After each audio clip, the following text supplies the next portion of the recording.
dağılır. Ömrün şövqü məhəbbətli, ömrün şövqü məhəbbətli, məhəbbətli yaşa dağılır. Ömrün şövqü məhəbbətli, ömrün şövqü məhəbbətli, məhəbbətli yaşa dağılır.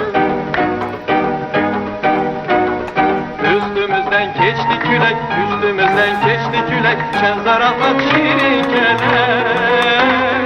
Biz mehriban aileyik, biz mehriban aileyik, gelin dostlar diye gülek. Biz mehriban aileyik, biz mehriban aileyik, gelin dostlar diye gülek.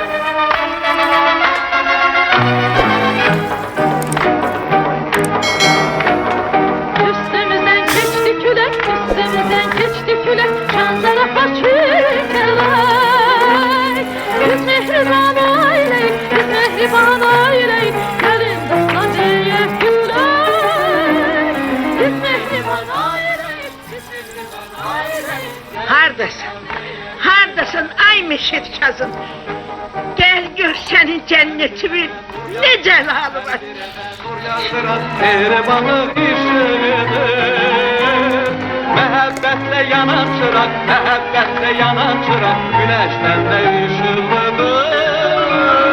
Məhəbbətle yanan çırak, məhəbbətle yanan çırak, güneşten de ışıllıdır.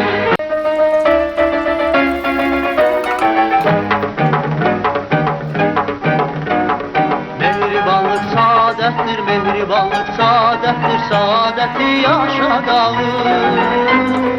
Ömrün şövqü məhəbbətli, ömrün şövqü məhəbbətli, məhəbbətli yaşa dağılır.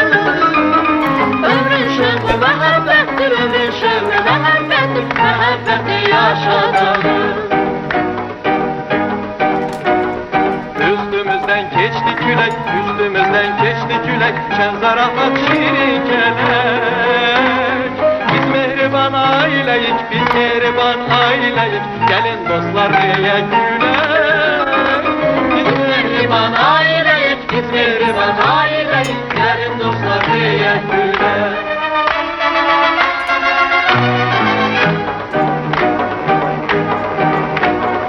Üstümüzden geçti külek, üstümüzden geçti külek, şan zarafat şirin kelek. Biz mehriban aileyik, biz mehriban aileyik, gelin dostlar diye gülek. Biz mehriban aileyik, biz mehriban aileyik. Hardasın? Hardasın ay Meşet Kazım?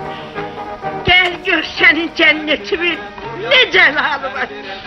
Yazdıran mehribanlık işidir.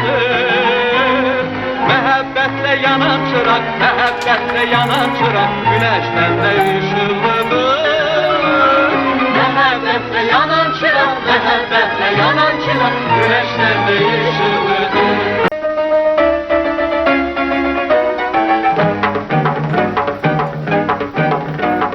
Mehribanlık saadettir, mehribanlık saadettir, saadeti yaşa dağılır. Ömrün şövqü məhəbbətli, ömrün şövqü məhəbbətli, məhəbbətli yaşa dağılır. Ömrün şövqü məhəbbətdir, ömrün şövqü məhəbbətli, məhəbbətli yaşa dağılır. Üstümüzden geçti külek, üstümüzden geçti külek, şen zarafat şirin kelek. Biz mehriban aileyik, biz mehriban aileyik, gelin dostlar